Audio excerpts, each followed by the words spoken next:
Graças a paz, gente, tudo bem com vocês? Eu espero que vocês estejam bem. Eu me chamo Alisson Severiano, para quem não me conhece.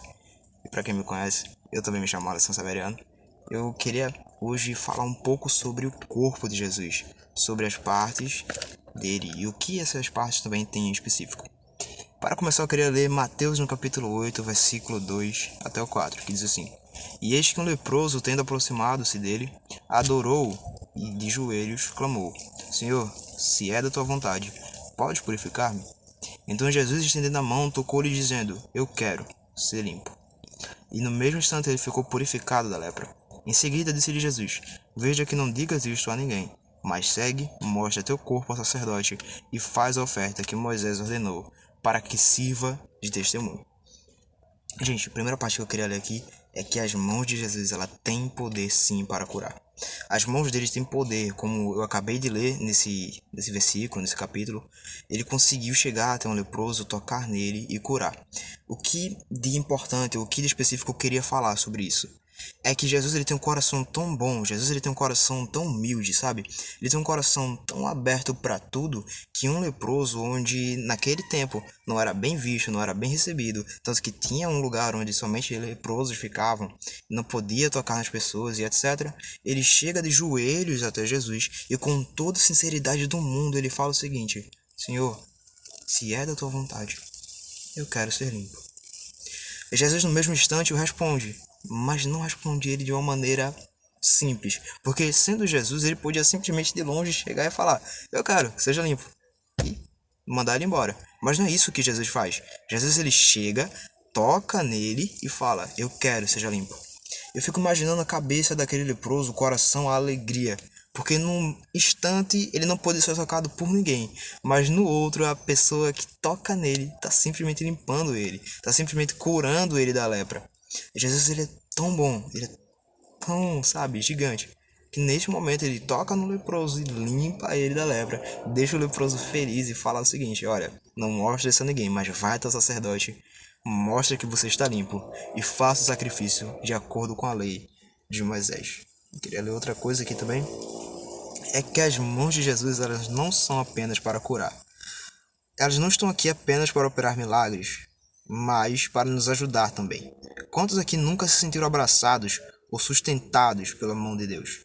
Vou ler aqui Isaías 41:10, que diz: Por isso não temas, porque eu estou contigo. Não te assustes, porque sou teu Deus. Eu te fortaleço, ajudo e sustento com a mão direita da minha justiça. Então nós entendemos que independente do medo e também das preocupações, a mão de Deus nos sustenta. A mão de Jesus ela serve sim para operar milagres e para curar, mas a mão dele também serve para nos abraçar, para nos sustentar. Muitas vezes a gente se sente fraco, a gente se sente cansado, a gente se sente indisposto a realizar um monte de tarefa. Sendo que lá em Isaías, no capítulo 41, versículo 10, ele está falando: a mão direita da minha justiça te sustenta. Se hoje você chega aqui se sentindo leproso, se sentindo sujo, eu quero falar para você que Jesus pode te limpar. Se hoje você chega aqui se sentindo leproso, sujo e ainda por cima, sem vontade, sabe, sem forças para continuar caminhando, eu te digo o seguinte: a mão de Jesus te sustenta. A mão dele tem poder suficiente para operar milagres na tua vida, para te curar e também para te sustentar. Se você está triste, ele consegue sim te abraçar. As mãos dele não estão aqui apenas como um simples artefato, como algo que a gente pode falar: nossa, foi crucificado. As mãos dele servem para um monte de coisa, gente. Para curar, para operar milagres, para tocar a nossa alma, para nos fazer feliz. E também para nos abraçar, para nos sustentar, para fazer a gente se sentir como seus filhos. E para a gente se sentir melhor como filho dele, eu vou puxar o segundo tópico, que é os pés de Jesus. Eu coloquei aqui entre parênteses o quebrantamento. Lá no capítulo 7 de Lucas, versículo 36 até o 50, né? Eu não vou ler tudo, mas diz assim: Tendo sido convidado por um dos fariseus para jantar, Jesus foi à casa dele e reclinou-se como era de costume, junto à mesa. Assim que tomou conhecimento que Jesus estava reunido na mesa na casa de um fariseu, certa mulher daquela cidade, uma pecadora, trouxe um frasco de alabastro cheio de perfume, posicionando-se atrás de Jesus. Prostrou-se a seus pés e começou a chorar.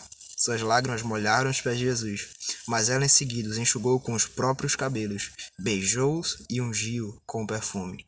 O que eu quero passar com essa parte da ministração é que o melhor lugar para se estar é aos pés de Jesus. Por vezes somos julgados, mas o que verdadeiramente importa é isso, é estar aos pés do nosso amado e, além de tudo, se quebrantar em sua presença. Perdão minha dicção, tá? Mas o que eu queria falar um pouquinho sobre os pés de Jesus e sobre o quebrantamento na segunda parte da ministração é que este é o melhor lugar da gente estar. Gente, pra gente se sentir abraçado, pra gente se sentir curado, pra gente se sentir sustentado pelas mãos de Jesus, o que é que a gente tem que ter? Um quebrantamento de verdade. Para aquele leproso ele ser curado, ele teve que se ajoelhar. E se ajoelhar é um ato de submissão, de estar disposto a tudo. E falar assim, eu quero ser limpo. Jesus toca nele e fala, seja limpo. Essa mulher aqui não é diferente. Ela, deixa eu ler aqui, uma pecadora, trouxe um frasco de alabastro cheio de perfume. Uma pecadora, que outros historiadores, que outras pessoas falam que era uma prostituta. Ela chega na casa desse fariseu, entra, se abaixa aos pés de Jesus, começa a chorar, molha os pés dele com lágrima, enxuga com os cabelos e depois unge com perfume. O mais interessante, o mais importante da nossa vida como cristão é o seguinte: não é a gente operar milagres como Jesus operou, não é a gente fazer um monte de coisa, mas é a gente estar disposto a entregar tudo que é nosso. É como essa mulher, a gente entrar na casa de um fariseu. É como o leproso, a gente se ajoelhar aos pés dele. Os pés de Jesus é um lugar pra gente estar. É um lugar pra gente se quebrantar, pra gente buscar Jesus.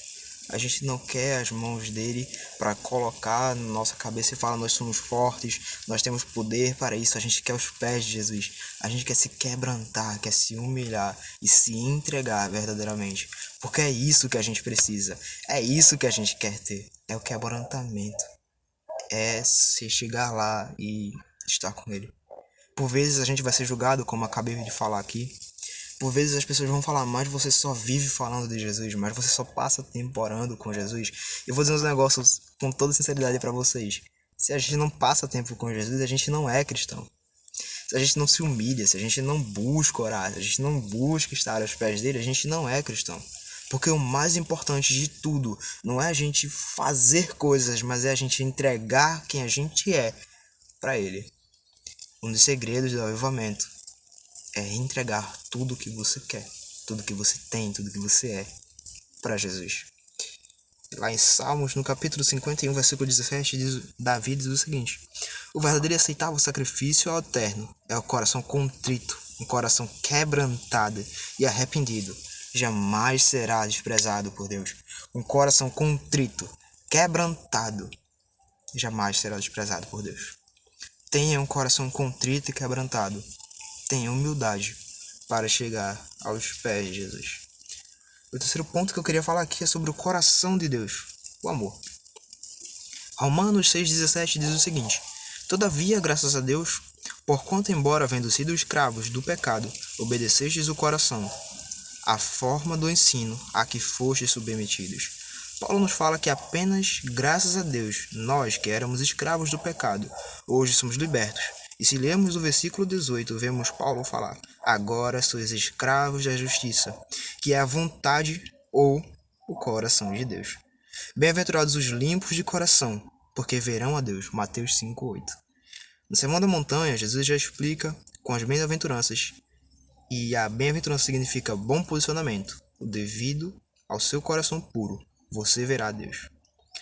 Gente, o coração de Deus é algo incrível, porque tem muita gente que fala que a gente é perdoado por tudo que a gente faz. Mas se a gente parar para observar, não é bem assim. Ok, Deus é amor. Mas a gente também vai perceber que ele é justiça em certos pontos. Em alguns momentos da Bíblia, Jesus, no caso Deus e Yahvé, ele se ira. Ele começa a fazer algumas coisas que são justas. Lá em Romanos 6:18, Paulo vai falar o seguinte: olha, agora vocês são escravos da justiça. E a justiça nada mais é do que a vontade de Deus. Se a gente está sujeito à justiça, se nós estivermos sujeitos à ordenança, à lei de Deus, a gente vai estar sujeito a ele. A gente vai estar sujeito a tudo aquilo que ele quer fazer. Então o mais importante é a gente conseguir conhecer e adentrar o coração de Deus. A gente estar próximo, a gente estar junto. Porque se a gente é quebrantado, se a gente se humilha e principalmente a gente tá lá querendo conhecer o coração de Deus, aí a gente consegue fazer um monte de coisa. Porque o coração dele é sim amor. O coração dele é sim vontade de nos fazer... Quer dizer, tem sim a vontade de nos fazer feliz. Mas nada disso seria possível se a gente não quisesse conhecer o coração dele, se a gente não quisesse ser escravo da justiça. E o quarto tópico é uma vida com Jesus e o seu reino. João 17, versículo 1 ao 3. Eu vou pegar aqui a minha Bíblia. Deixa eu achar. Esse é um dos versículos, um dos capítulos. Aliás, eu acho que é o meu favorito de toda a Bíblia. Capítulo, né? Diz assim, é 1 ao 3, não é isso? Deixa eu voltar. Tendo dito estas palavras aos seus discípulos, Jesus levantou seus olhos para o céu e orou: Pai, é chegada a hora, glorifica o teu Filho, para que o teu Filho te glorifique. Assim como lhe outorgastes autoridade sobre toda a carne, para que conceda vida eterna a todos o que lhe destes. E a vida eterna é esta, que conheçam a ti, o único Deus verdadeiro, e a Jesus Cristo, a quem enviastes. Como a fala de Jesus ela é perfeita e pontual com suas palavras. Como suas palavras são certeiras. Mas vamos por partes. Primeiro, Jesus agradece a Deus e fala qual é a verdadeira vida eterna, que é conhecê-lo e conhecer também ao seu Pai. Depois, Jesus fala sobre a vida dos discípulos pedindo a Deus proteção e que eles sejam enviados ao mundo para pregar a mensagem de seu evangelho. Isso aqui vai estar no versículo 14 ao 19. E por fim, porém, a parte mais legal dessa oração é Jesus ora a Deus para que nós sejamos um com Ele e como Ele é um com o Pai. Isso aqui a gente vai ler do versículo 20 até 26. Referente à confirmação de envio, podemos ver o seu complemento lá em Mateus 28, 16 ao 20. Mas antes da gente ler Mateus 28, eu queria falar um pouquinho sobre isso. A vida eterna é esta, que conheçam a Ti, Deus, e a quem enviastes. Mano, Jesus ele tá falando o seguinte: a vida eterna é passar tempo com Jesus. Lembra que eu falei que muitas pessoas vão dizer que não é pra você estar aqui, não é pra você fazer certas coisas, você passa muito tempo com Deus, você passa muito tempo fazendo isso, e por vezes a gente é julgado. Se a gente não tiver a vida com Deus, nós somos cristãos. Eu lembro de ter pontuado cada uma dessas coisas. Mas aqui está a vida eterna verdadeira. É conhecer Jesus, é conhecer Jeová, é conhecer a Deus, é conhecer quem Ele é. A vida eterna, na realidade, não é algo como ficar no céu, como andar em ruas de ouro. Mas a vida eterna é passar tempo com Ele aqui. Portanto, a vida eterna já começou. A vida eterna é agora. A gente tem que gastar tempo com Jesus. Porque, diferentemente de outras coisas, a gente não consegue nada se a gente não conhecer Ele. Há muitos casos de pessoas que acham conhecer a verdade, que acham conhecer a Bíblia, mas que acabam errando muitas vezes na sua vida. Que acabam entrando por caminhos duvidosos. Uma coisa a gente sabe e que está escrito na Bíblia é que no mundo vocês vão ter aflições. Mas de bom ânimo, porque eu venci o mundo. Então quem está ligado a Jesus como sendo um com Ele, essa pessoa venceu o mundo também. Mas como é que eu vou saber de certas coisas? Se a gente não passa tempo lendo a Bíblia, se a gente não passa tempo orando, se a gente não passa tempo buscando Jesus, se a gente não passa tempo tendo quebrantamento real no coração, então a gente não vai poder fazer nada. Porque pra gente saber quem Jesus é, pra gente saber quem nós somos, pra gente conseguir descobrir o nosso chamado, a nossa vocação, aquilo que a gente foi feito pra fazer, a gente tem que fazer o quê? Passar tempo com Jesus. A gente tem que gastar tempo com Ele. A gente tem que conhecer Ele ao ponto, gente. Ao ponto de sermos um com Ele. E o que é ser um? É ter a mesma vontade que o Pai tem. É ter a mesma vontade que Jesus tem. Porque agora a gente é escravo da justiça. Se a gente é escravo da justiça, a gente é escravo da lei. Se a gente é escravo da lei, a gente é escravo de Deus. Se a gente sabe tudo o que Deus quer para nossa vida, aí a gente vai ter a mesma vontade que Ele e a gente vai conseguir ser um com Jesus. Lá em Mateus, no capítulo 28, versículo 16 e 20, vai dizer assim: Os 11 discípulos rumaram para Galiléia, em direção ao monte que Jesus lhe determinara. Assim que o viram, prostraram-se e o adoraram, mas alguns ficaram em dúvida. Então Jesus, aproximando-se deles, lhes assegurou: toda autoridade me foi dada no céu e na terra. Portanto, ide, fazer com que todos os povos da terra se tornem discípulos, batizando-os em nome do Pai, e do Filho e do Espírito Santo, ensinando-os a obedecer tudo quanto vos tenho ordenado, e assim eu estarei permanentemente convosco até o fim dos tempos. Façam discípulos. É isso que Jesus quer falar. O chamado, eu não sei a palavra certa, se é chamado, se é vocação, mas aquilo que a gente foi feito para fazer, um chamado universal para todo tipo de cristão é esse, é ide. Vá, faça discípulos, ensine a eles aquilo que a lei está mostrando. Então, primeiro a gente tem que ser um com Deus. A gente tem que conhecer Jesus. E quando a gente já conhece, a gente sabe do seguinte, que o nosso chamado universal, independente se eu fui chamado para pregar, se eu fui chamado para cantar, se eu fui chamado apenas para ser aquela pessoa que faz as libras, sabe? Se a gente faz tudo isso, a gente tem que conhecer também uma coisa, que é o id. Todo cristão ele foi feito para ir a lugares diferentes, para estar em lugares diferentes, mas principalmente para fazer discípulos e ensiná-los a sua lei. Essa é a ordenança que Jesus fala antes de ir ao céu.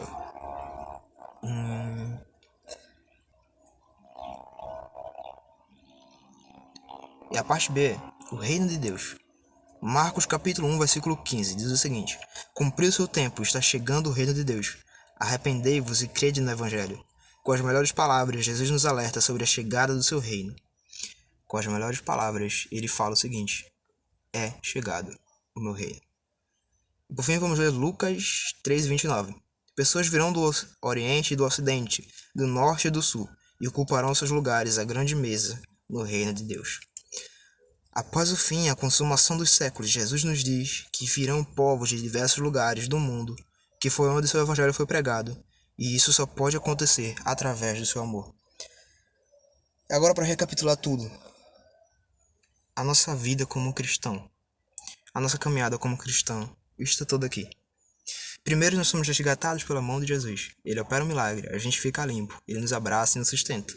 Depois a gente se quebranta aos pés dele, a gente se quebranta e começamos a seguir os seus passos. Começamos a entender o que o coração de Deus é, que não é só amor, mas também é justiça. Então a gente vai conhecer Jesus, a gente começa a saber sobre as coisas que ele é, e a partir daí nós passamos a quê? A pregar o seu evangelho, se tornar um com o Pai, para no fim desfrutarmos da glória de Deus na sua casa. Tudo que eu queria passar aqui é o seguinte: a nossa vida como cristão é que a gente pode fazer esse tanto de coisa, gente, mas só se a gente confiar em Deus. Só se a gente ficar junto com Ele. Só se a gente passar tempo, só se a gente se humilhar. A vida como cristão, na realidade, ela não é fácil. Mas se a gente obedecer cada um dos mandamentos dele, cada uma dessas coisas, a gente no final vai conseguir desfrutar de tudo. E o que eu tava querendo falar, eu acho que em Lucas 13:29, que fala que o pessoal vai vir do Oriente, do Ocidente, eles ocuparão os lugares na mesa do reino de Deus. O que eu queria falar é o seguinte: esses lugares foi onde o evangelho dele foi pregado. E se a gente não obedecer aquilo que está lá em Mateus 28, a gente não vai conseguir cumprir o que está em Lucas 13:29. E para esse tipo de coisa acontecer, nós temos que abrir mão das coisas que a gente mais gosta para poder estar cumprindo o ID, para poder estar cumprindo aquilo que nós fomos chamados para fazer.